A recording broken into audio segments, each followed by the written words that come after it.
In Colombia, President Gustavo Petro presented a report with the 50 major milestones achieved in the first 100 days of his government.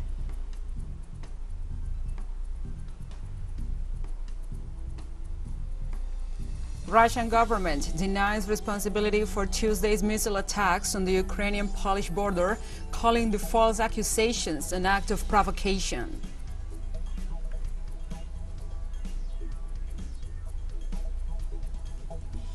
And in Türkiye, a new explosion was reported in the nation's capital. There were no casualties nor injuries, according to preliminary reports.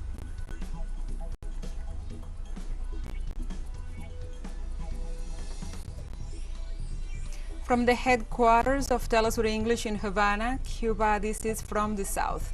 I'm your anchor, Gladys Quesada, and these are the news. In Colombia, President Gustavo Petro completed the first 100 days of his term on Tuesday. The Colombian president made a balance of his administration, where he mentioned the 50 milestones that have characterized what he calls a government of change.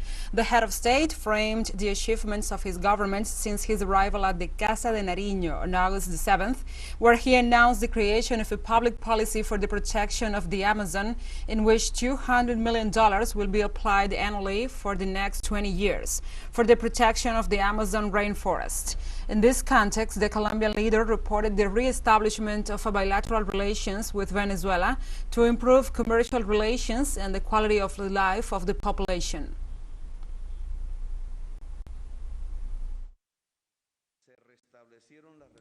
Venezuelan-Colombian relationships have been re-established, which allows us to recover the border and improve the quality of life of both Venezuelan immigrants in Colombia and Colombian immigrants in Venezuela, who are millions of people. On the occasion of the 100th day of the government of President Gustavo Petro, mobilizations in support of the president took place in different parts of the country. Likewise, the United Workers Union and the unions such as the Colombian Federation of Educators, FECODE, are some of the promoters of these marches. On the other hand, members of the Transport Workers Union who participated in these mobilizations requested advances in labor reforms for the government of jobs and the improvement of jobs and the increase of decent salaries.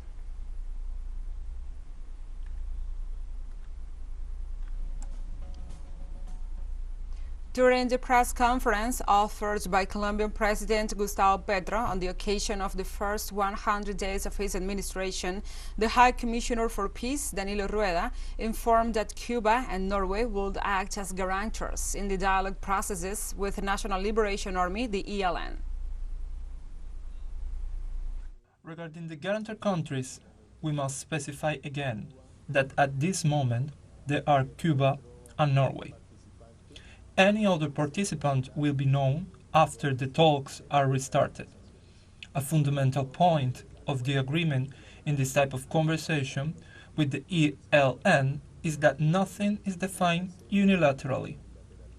And until the talks are restarted, those who are being requested to be guarantors will have an answer. The United Nations Food and Agriculture Organization warns that Peru has become the most food insecure country in South America. Reports reveal that more than a half of the population of the country suffer from food insecurity, finding themselves without regular access to enough safe and nutritious food. Meanwhile, the poverty rate is 25% for 2022, meaning 1 in 4 Peruvians doesn't have enough money to cover their basic food basket. Peru was badly hit by COVID-19, suffering the world's highest mortality rate during the pandemic, when millions were sent home with no income.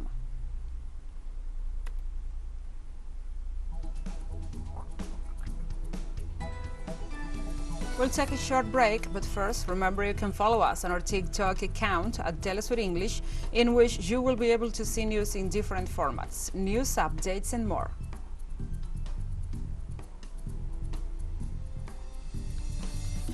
Other stories coming up, stay with us.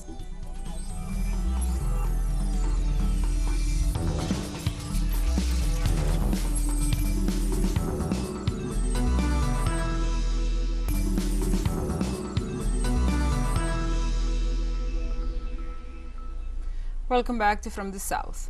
In Russia, the Defense Ministry described reports of alleged Russian missile strikes in Poland as a deliberate provocation aimed at escalating current tensions.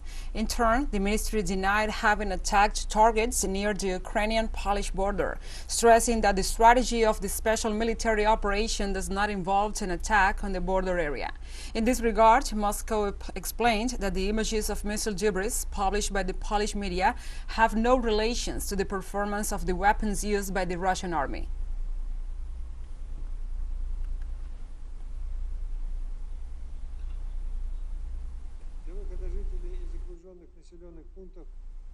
And the Russian Defense Ministry's statement came at least 2 people were killed in an explosion in the Polish town of Zemdowo on the Ukrainian border in an act that the Polish press has denounced as an alleged Russian missile attack. After the event, the Prime Minister of the European nation, Mateusz Morawiecki, called an emergency meeting on the National Security Committee and at the same time asked the media to avoid publishing unverified information in the midst of the multiple contradictory versions so far spread about the developments of the events.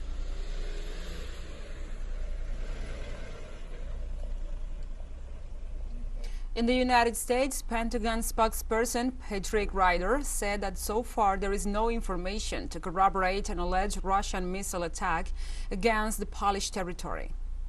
I can tell you that we don't have any information at this time to corroborate those reports and are looking into this further. And so when we do have an update to provide, we'll be sure to do so.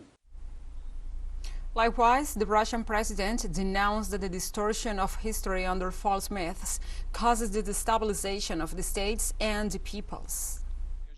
The distortion of history, the planting of myths, the erosion of values, in many respects, it is from these myths, that the destabilization of states and peoples begins. Such scenario, as we see, has already been tasted in some countries, including Ukraine, and in a number of other states. In Indonesia, Russian Foreign Minister Sergei Lavrov held a meeting with his Chinese counterpart, Wang Yi, on the sidelines of the G20 summit held in Bali. During the meeting, the Chinese foreign minister said that Beijing opposes the exclusion of Russia from the G20 and other international forums and asserted that Moscow cannot be deprived of its right to participate in multilateral formats.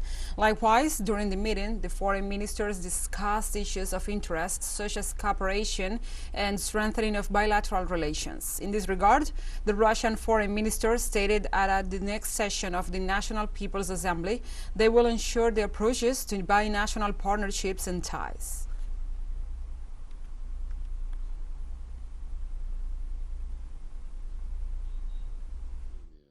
We are convinced that after the renewal of the party,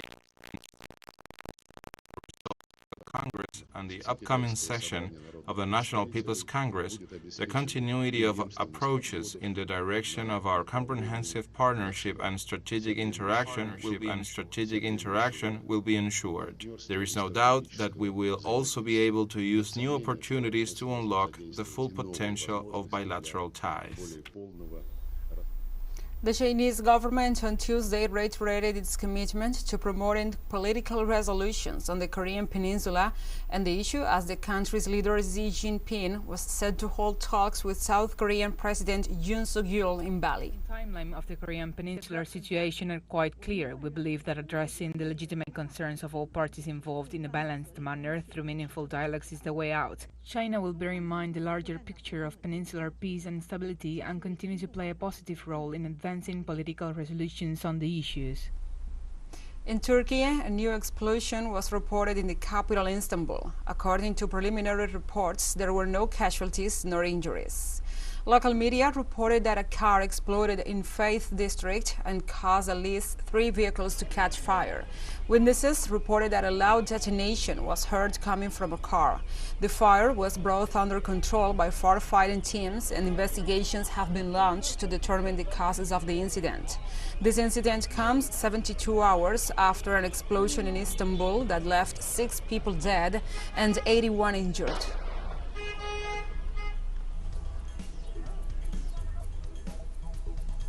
And we have more news coming up after a final short break, so stay with us.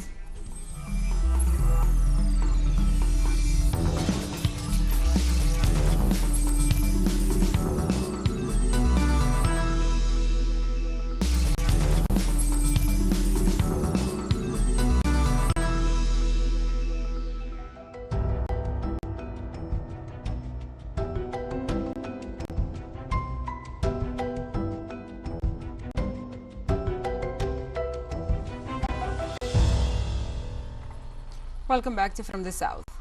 During its speech at the Conference of the Parties to the United Nations Framework Convention on Climate Change, the government of India raised the urgency of replacing the model of mindless consumption with the conscious use of natural resources.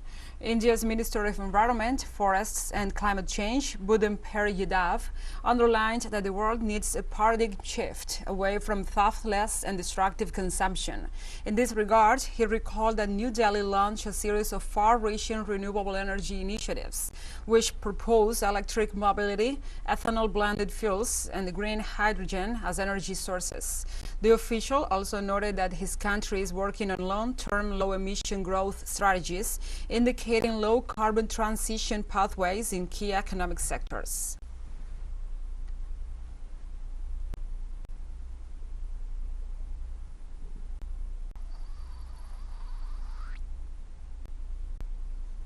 And in COP27 dialogues in Egypt, the talks have been dominated by calls for wealthy nations to fulfill pledges to fund the green transitions of poorest countries least responsible for global emissions.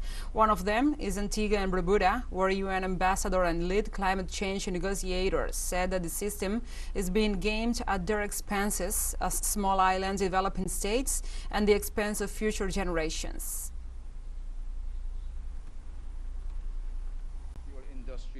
As profitable as possible and as long as possible.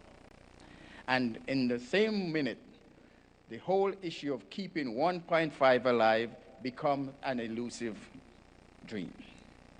The system is being gamed at our expense as small island developing states and the expense of future generations. Antigua and Barbuda is here to declare that the gaming cannot continue, no longer. In the same line, the Antigua and Barbuda's UN ambassador called to the Secretary General of the UN, Antonio Guterres, to convene world leaders to establish a funding arrangement and emphasize that they will not leave COP27 without a loss and damage fund. Call on the Secretary General of the United Nations to convene world leaders, major fossil fuel companies, to implore them to direct percentage of their profits to capitalize a climate insurance fund for loss and damage. This COP must establish a funding arrangement for loss and damage. As we see the inaction of many developed countries, the potential to stall talks and land a devastating blow for us as small island developing states is looming. But Antigua and Barbuda will not leave here without a loss and damage fund. For his part, the Minister of Education, Sustainable Development, Innovation, Science and Technology of St. Lucia, Sean Andre Edward, denounced the lack of real commitment of some countries to clean energy initiatives. When will major emitters stop the backpedaling, where they commit to small gains in clean energy initiatives on one hand, while simultaneously multiplying their investments and profits in fossil fuels on the other hand? We, the people of St. Lucia, suffer the consequences of this hypocrisy. In the same context, Belize Climate Change Minister made a call to the president of the COP27 to make more action in this summit, and he asked how many lives need to sacrifice to solve the biggest crisis that the whole world is facing today. Mr. President, this COP is an implementation COP. We need action. Where are those actions? In how many COPs have we been arguing for urgent climate action? And how many more do we need to have? How many lives do we need to sacrifice to solve the biggest crisis we face in our civilization?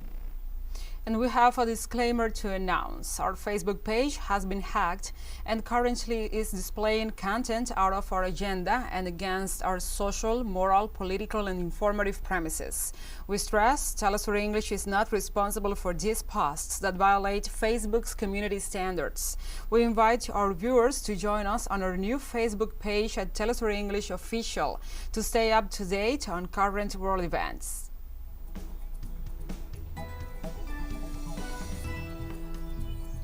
And we have come to the end of this news brief. But remember, you can find this and many other stories on our website at telesurenglish.net. And also, if you feel so inclined, please join us on social media for all the latest news. We are on Facebook, Twitter, Instagram, Telegram, and TikTok.